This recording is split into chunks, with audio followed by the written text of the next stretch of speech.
11:30 p.m. This is Hannibal here from the HannibalTV.com. The fifth day that they've pretty much shut everything down here in Canada, really taking away our freedoms here, which sucks. I definitely don't believe everything I hear about this situation, but I won't get into it because this is my daily wrestling news update. I just watched on Twitter the Roman Reigns Goldberg contract signing for WrestleMania on Smackdown. It did suck. The most that happened was Goldberg flipped a table in front of the empty seats. They weren't creative. They did it basically the same way they would have done it in front of an audience.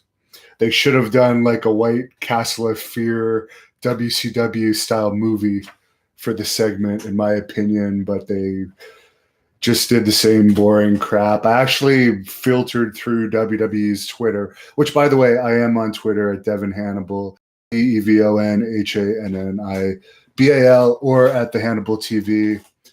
And I am so not a fan of WWE. It's not even funny.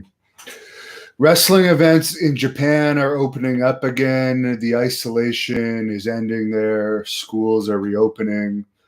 Mexico has suspended all boxing and wrestling events through April 20th.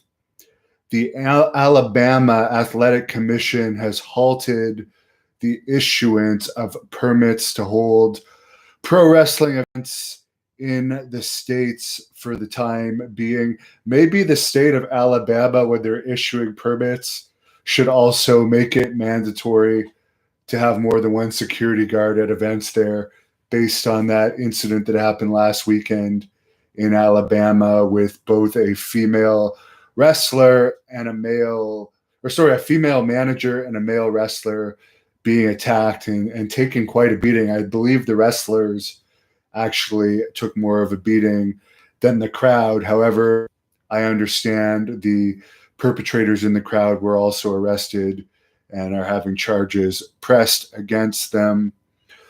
I have put out several compilation videos lately, numerous actually, since all of my upcoming trips have been canceled for interviews due to the border being shut down between Canada and the US.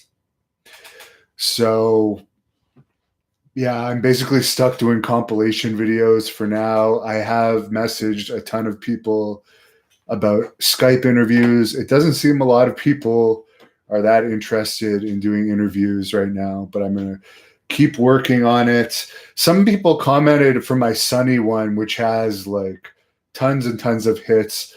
Why are you putting out such a negative video? Well, is it my fault everyone talked so negatively about Sunny? No. And I'll be perfectly honest, I did use her on 2 Great North wrestling events back in 2008. And I also drove her to Toronto along with Brutus Beefcake, who told me he also fucked her at one point.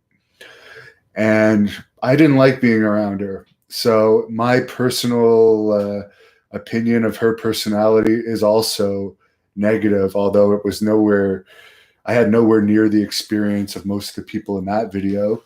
I also put out a Stone Cold Steve Austin compilation video yesterday, and it's a lot less negative. I also just completed one on the Ultimate Warrior that I will post after I get back from my run tonight. And unfortunately, I'd have to say it's very negative for him, but that's because from all reports, he was a very selfish person, which that's his prerogative. I never personally met him.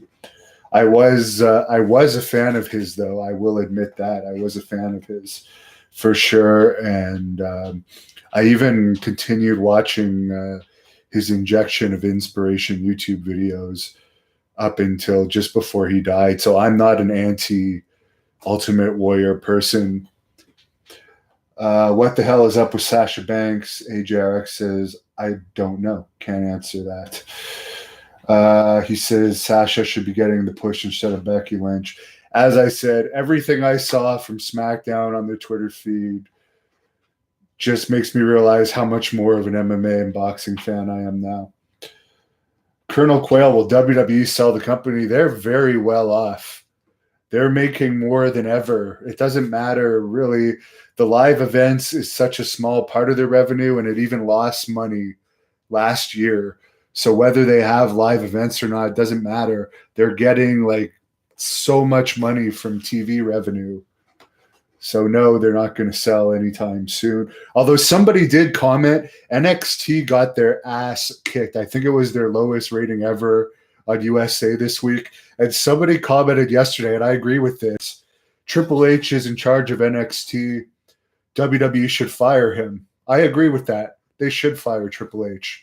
Replace him with Kevin Sullivan, who actually beat WWE in the ratings when he was in charge of WCW booking. So if there's one guy that could probably beat AEW in the NXT ratings, it would be Kevin Sullivan. But are they going to fire Triple H? No. He's the ultimate politician. He managed to marry into the company. Jimmy B747 says Mid-South Wrestling was fantastic. From what I've seen, it was excellent. I am a big fan of Bill Watts. He is one of the people I really want to interview. He's on my interview list. So I'm heading out my 5th night in a row running. It seemed like yesterday, for those that care, it actually wasn't icy for once, but it was raining, and the actual ice on the sidewalks had melted. So I was running in puddles and stuff. Yesterday was my least fun, and also from running 4 nights in a row, like all the hair has been ripped off in between my legs because I have big legs. So I just need to get out of the house and run for a few hours. So I think I'm probably going to lose a lot of weight during this period of time where the gyms are closing. I don't know what I weigh now. I started this last Sunday. I was 293 pounds. But as I've said on here before, there's no way I can maintain that without heavy weights. So it does suck. How long do I run per session? Usually 2 hours. Anywhere. Like if it's a 1 hour run, I'll run like 6 to 7 miles. 2 hour run, maybe 10 or 11 miles. Thank you, Jimmy B747, for saying have a good show. Motor Stash, how tall am I? 6'4", and with wrestling boots, probably 6'5", because they add another inch to most wrestlers' heights. So have a good night, everyone. And you'll like this ultimate compilation video that I'm going to put up when I'm back. It's funny. I was laughing my ass off. I forgot about some of the interviews I did about him.